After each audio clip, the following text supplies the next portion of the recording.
Hello नमस्कार, मैं संदीप चौधरी आप सभी लोगों का बैंकिंग एकेडमी के YouTube channel study with banking academy में हार्दिक अभिनंदन करता हूं। जैसा कि आज की महत्वपूर्ण करंट अफेयर मैं आप लोगों के सामने लेकर आया हूं और अभी हाल फिलहाल मुझे एक कमेंट के माध्यम से एक स्टूडेंट ने बोला कि सर क्या आप डेट मेंशन कर सकते हैं। तो मैं उनको बता दूं कि 1 जून यानी कि 1 जून से हम कंटिन्यू डे बाई डे जो है वो करंट अफेयर पढ़ेंगे, उनके अंदर डेट भी मेंशन करेंगे। अभी हाल फिलहाल में अगर हम बात करें तो करंट अफेयर जो है वो यानी कि इस मंथ की जो न्यूज़ ऑफ द डे के अनुसार या फिर current affair and news of the day के अनुसार जो है वो चल रहा है। तो आप एक बार इसी को फॉलो करिए। इस महीने की जितनी भी करंट अफेयर डाली गई है वो मोस्टली ऐसे ही मिलेगी, today's current affair and news. तो आप उनको पढ़ते रहिए। और अभी आज की करंट अफेयर के बारे में बात करने से पहले मैं आप लोगों से कहूँगा कि आपका कोई भी क्वेरी हो, चाहे रीजनिंग से रिलेटेड हो, चाहे आपका करंट अफेयर से रिलेटेड, चाहे बैंकिंग अवेयरनेस से रिलेटेड, तो आप कमेंट सेक्शन के अंदर जाकर कमेंट बॉक्स में लिख सकते हो। वहाँ से हम आपको बहुत जल्दी यानी कि रिप्लाई देने की कोशिश करेंगे। और उसके साथ में अगर हम बात करें कि कोई भी तरीके का आपका यानी कि आपको ऐसा टॉपिक चाहिए जो आप पढ़ना चाहते हो, तो वो भी आप लिख सकते हैं ताकि आने वाले समय के अंदर हम वो टॉपिक आप लोगों तक पहुंचा सकें। जैसा कि आपको मालूम है कि रीजनिंग की क्लासेस जो है वो भी शुरू हो गई है। बेसिक कंसेप्ट ऑफ रीजनिंग जो पहला अपना लेक्चर था वो आ चुका है। नीचे डिस्क्रिप्शन के अंदर भी दिया गया है और यहाँ पर जो ऊपर आपको आई बटन दिखाई दे रहा है, यहाँ पर भी आप क्लिक करोगे तो भी आपका जो ये है आपको लेक्चर जो है वो मिल जाएगा। चलिए बात करते हैं आज की करंट अफेयर के बारे में, देखते हैं। देखो न्यूज ऑफ द डे क्या है, स्लाइड में दिया गया है। SCI announced Rs 30,000 each for 2,749 Khelo India athlete. पहली न्यूज अपने पास में ये रहेगी, एससीआई यानी कि sport authority of India.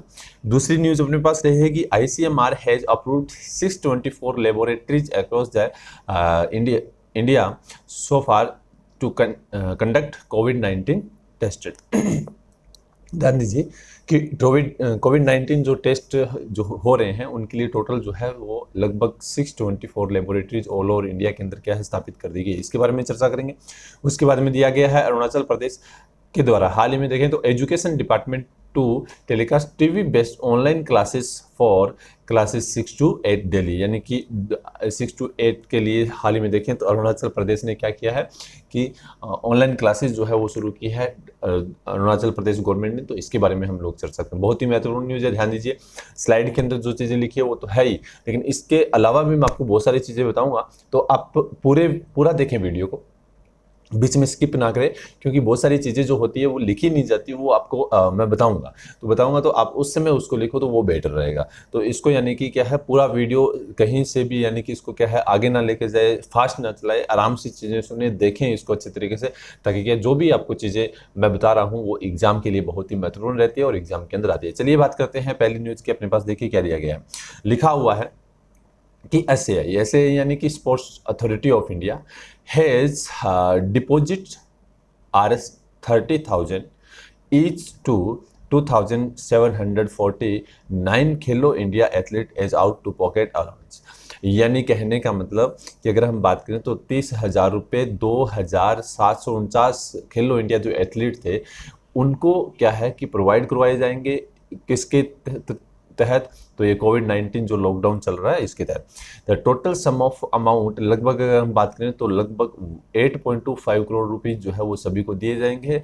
The announcement regarding disbursement of the Khelo India allowance was made by minister of youth affair and sports Kiren Rijiju, यानी कि मिनिस्टर है हमारे यूथ अफेयर और स्पोर्ट्स के कौन है, किरण रिजिजू, उनके द्वारा ये अनाउंस किया गया है। ये अनाउंस जो है उनके द्वारा बनाया गया है और इन सभी एथलीट को जो है वो दिया जाएगा। हाईलाइट क्या रहेगी अपने पास, जैसा लिखा हुआ है स्पोर्ट्स अथॉरिटी ऑफ इंडिया, जिसने हाल ही में देखें तो यानी कि क्या है टोटल 2,893 एथलीट है, ठीक है, जो किसके अंडर में आते हैं, जो अपने पास यहाँ पर लिखा हुआ है, ठीक है। तो इसमें खेलो इंडिया जो प्रोग्राम एक चला था उसके अंडर में, ठीक है, जिनको क्या है कि ओपीए दिया जाएगा। शेष 144 यानी कि जैसा आपको सामने पहले आया था कितने, लगभग देखें तो 2749 तो उनको दे दिया गया, लेकिन जो बाकी बच्चे हैं 144 उनको क्या किया जाएगा कि एथलीट के लिए धनराशि मई 2020 के अंत तक स्थानांतरित कर दी जाएगी, यानी कि ट्रांसफर कर दी जाएगी बच्चे 144 को। ठीक, अगर हम बात करें कि ये जो है 2021-20 का एक तरह से हम कह सकते हैं भत्ता है, पहली तिमाही है, 3 महीने का जो उनको भत्ता है वो दिया जाएगा। अगर देखें राज्यों और केंद्र शासित प्रदेशों के एथलीटों को 21 खेलों में विषयों में विशेष भत्ता जो है वो दिया जाएगा। एथलीट की अधिकतम संख्या महाराष्ट्र के है, यानी कि 386 है, हरियाणा के 381 है, दिल्ली के 225 है, पंजाब के 202 और तमिलनाडु के 165 है। इन सभी को क्या है, ये फंड जो है वो दिया जाएगा। सालाना अगर हम बात करें तो लगभग ये अपने पास दिया ओपीए जो है वो लगभग 20 लाख रुपए होता है, आवंटित किया जाता है। यह अगर देखें तो नीचे जैसा अपने पास लिखा हुआ है 1.2 लाख, हाँ सॉरी 1.5 लाख रुपए जो है वो यानी कि उन सभी को दिया जाता होता है 1.20 यानी कि 1,20,000 रुपए जो है वो दिए जाते हैं, सॉरी। उसके बाद में दिया गया स्कॉलरशिप जो है उसके अनुसार अगर हम बात करें तो लगभग 6.28 लाख जो है वो ईच एथलीट को सिलेक्टेड अंडर स्कीम के अंडर में जिनको सिलेक्ट किया जाता है उनको जो है ये फंड जो है वो दिया जाता है। ये तो बात थी इनकी। अब अगर हम बात करें खेलो इंडिया, ध्यान दीजिए, खेलो इंडिया प्रोग्राम जो है वो 2018 के अंदर शुरू किया गया था। ठीक, लेकिन अभी हाल फिलहाल 2020 के अंदर क्या किया कि पहले खेलो इंडिया जो था 2018 में शुरू किया था वो कॉलेज के स्टूडेंट, स्कूल के स्टूडेंट यानी कि सभी के लिए एक ही था, कोई कैटेगरी नहीं होती थी। लेकिन 2020 के अंदर क्या कर दिया, इसकी कैटेगरी बना दी, 2 बना दी इसे। एक बना दिया खेलो इंडिया यूनिवर्सिटी गेम और एक बना दिया खेलो इंडिया यूथ गेम।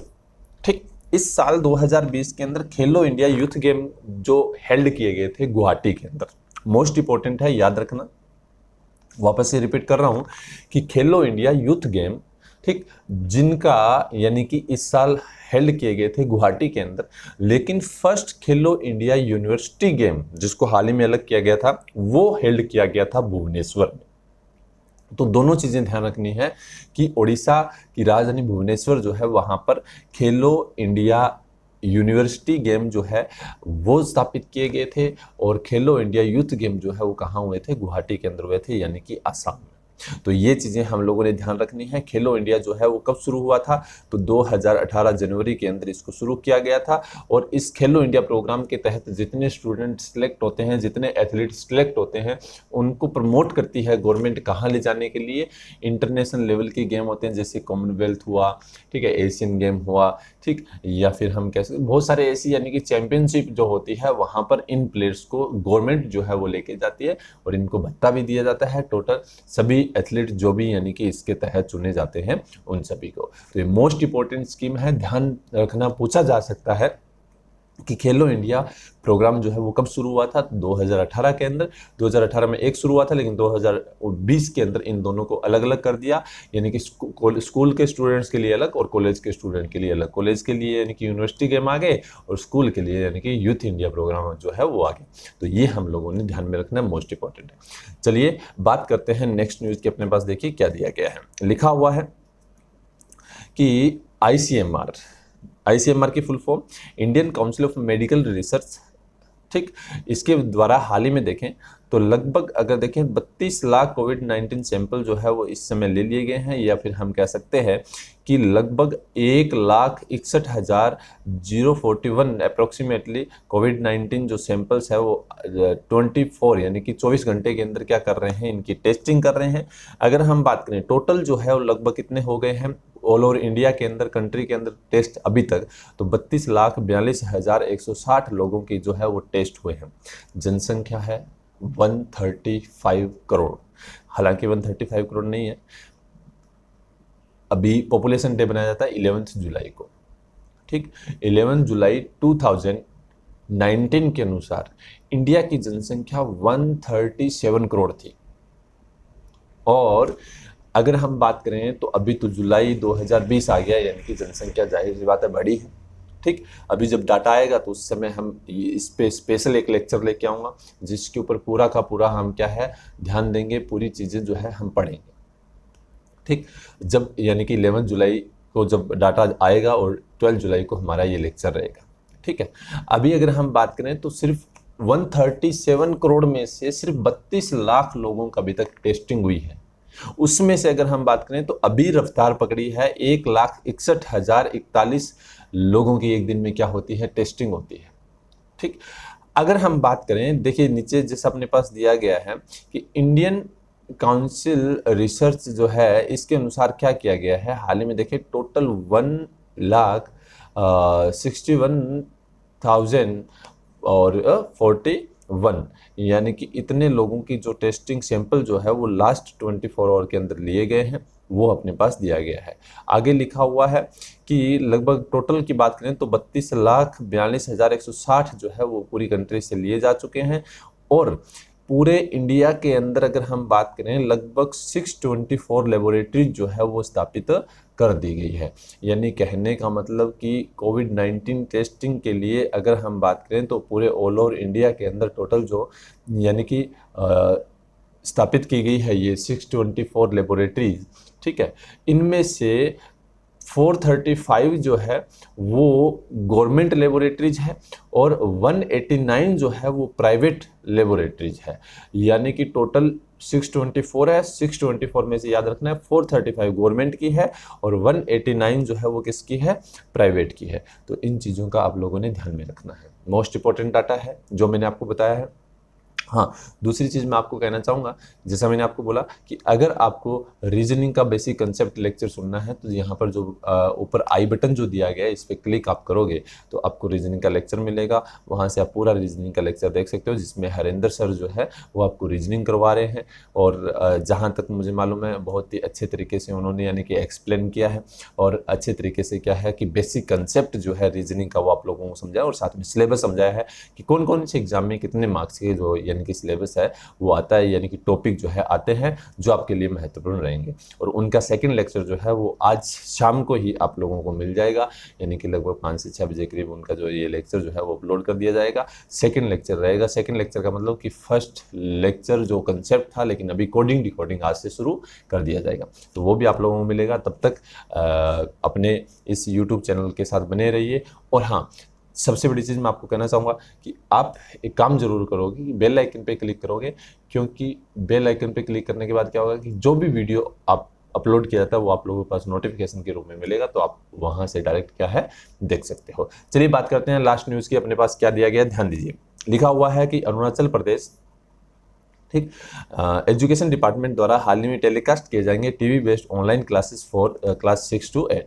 ध्यान दीजिए, अरुणाचल प्रदेश की अगर हम बात करें तो यहाँ की एजुकेशन डिपार्टमेंट ने हाल ही में अगर देखें तो बेस्ट डिलीवर एजुकेशन प्रोवाइड करवाने के लिए स्टूडेंट्स को इस लॉकडाउन पीरियड के तहत तो एक बहुत ही अच्छी यानी कि क्या है स्कीम को शुरुआत किया है, जिसमें अगर देखें तो यहाँ पर क्या है कि ऑल इंडिया रेडियो या फिर हम कह सकते हैं कि यहाँ के जो एजुकेशन सेक्रेटरी है निहारिका राय ने ये बताया ऑल इंडिया रेडियो के साथ मिलते हुए कि टेलीकास्ट जो है टीवी बेस्ड क्लासेज रहेगी 6 to 8 DD Arun Prabha channel पर। सबसे पहले तो मैं अरुण प्रभा के बारे में आप लोगों को बताना चाहूँगा। प्रभा स्कीम चली थी एक, ठीक, 2017 के अंदर इस स्कीम को लॉन्च किया था, जिसके अंदर क्या था कि लगभग 32 डीटीएच चैनल चलाए गए थे प्रभा नाम से, स्वयं प्रभा नाम रखा था, ठीक है। उसके अंदर क्या था कि सभी स्टेट के अलग अलग यानी कि लैंग्वेज के अंदर क्या है वो वीडियोस दिखाए जाएंगे एजुकेशन से रिलेटेड, क्योंकि एजुकेशन सेक्टर को बहुत आगे तेजी से बढ़ाना या फिर कह सकते हैं इसको मजबूत बनाने के लिए कदम जो है वो उठाए गए थे, जिसके अंदर अरुण प्रभा जो है अरुणाचल प्रदेश के लिए इसके ऊपर अब डेली क्या चलेगा कंटेंट जो है 6 to 8 क्लासेस के लिए चलाया जाएगा। इसमें ये चीज़ें जो है वो हम लोगों को उन्होंने बताई। ये सारी चीज़ें यहाँ पर यानी कि अपने पास लिखी हुई है जितनी भी यानी कि इसके तहत जो चीज़ें शुरू की गई है। इससे पहले अगर हम बात करें तो दूरदर्शन पर या दूरदर्शन एयर जो है उनके ऊपर भी क्या है इस तरह का प्रोग्राम जो है वो चलाए जा रहे हैं। जैसा कि अपने पास लिखा हुआ है लास्ट में अगर हम बात करें कि शिक्षा सचिव जो है उन्होंने बताया कि राज्य में क्या है जून में स्कूलों का खुलने का सरकार के सामने प्रस्ताव रखा है, लेकिन अभी तक देखें तो ये कोविड-19 जो है इससे मामले जो है वो अभी तक अरुणाचल प्रदेश में 2 मामले आए हैं, उसमें से एक रिकवर हो चुका है और एक एक्टिव केसेज है अरुणाचल प्रदेश में। तो उन दोनों मामलों में बात करें, अगर वो मामला नियंत्रण में रहता है तो हो सकता है वहाँ पर जून मध्यम में क्या कर दिया जाए कि स्कूल भी ओपन कर दिया जाए। लेकिन इसके ऊपर भी कुछ चीज़ें हैं वो लागू की जाएगी कि क्या होगा कि शिफ्ट वाइज स्कूल चलेगा और 20 स्टूडेंट मैक्सिमम जो है वो उस समय जा सकते हैं पढ़ने के लिए, इससे ज़्यादा नहीं। तो ये सारी चीज़ें जो मैंने आप लोगों के सामने डिस्क्राइब किया, ये आज का करंट अफेयर था। जहाँ तक मुझे मालूम है कि करंट अफेयर आपको बिल्कुल अच्छे तरीके से समझ में आया होगा। और हाँ, इसके साथ में एक दो चीज़ मैं आपको बताना चाहूँ अरुणाचल प्रदेश के बारे में। जैसा कि अगर हम बात करें तो इसकी कैपिटल जो है वो ईटानगर है। चीफ मिनिस्टर का नाम यहाँ के पेमा खांडू है और गवर्नर का नाम है बीडी मिश्रा, आप लोगों ने याद रखना है। और अगर हम पॉपुलेशन की बात करें तो 12.6 लाख पॉपुलेशन है 2011 की जनगणना के अनुसार। ठीक, तो ये चीज़ें जो है वो आप लोगों ने ध्यान में रखना है, क्योंकि हमें मालूम है ये अरुणाचल प्रदेश हमारा नॉर्थ ईस्ट का सबसे लास्ट का स्टेट है जहाँ पर बाउंड्री लगती है चाइना के साथ और म्यांमार के साथ। तो वो चीज़ें हम लोगों ने ध्यान में रखना है। क्यों? क्योंकि ये बहुत ही महत्वपूर्ण है। यहाँ पर एक असम से अरुणाचल प्रदेश को जोड़ा गया था एक ब्रिज, जो इंडिया का सबसे लंबा रेल कम रोड ब्रिज है, जिसका नाम है बोगीबिल। ठीक, बोगीबिल ब्रिज जो है वो कहाँ बना हुआ है? असम से अरुणाचल प्रदेश को जोड़ता है। ठीक, तो ये चीज़ें हम लोगों ने बहुत इंपॉर्टेंट है, ध्यान में रखनी है। चलिए, आज का करंट अफेयर इतना ही। अपने दोस्तों के साथ शेयर करें, लाइक करें, सब्सक्राइब करें और बेल आइकन पर जरूर क्लिक करें ताकि जो भी मेरा वीडियो आए वो आप लोगों तक पहुँचे। Thank you so much.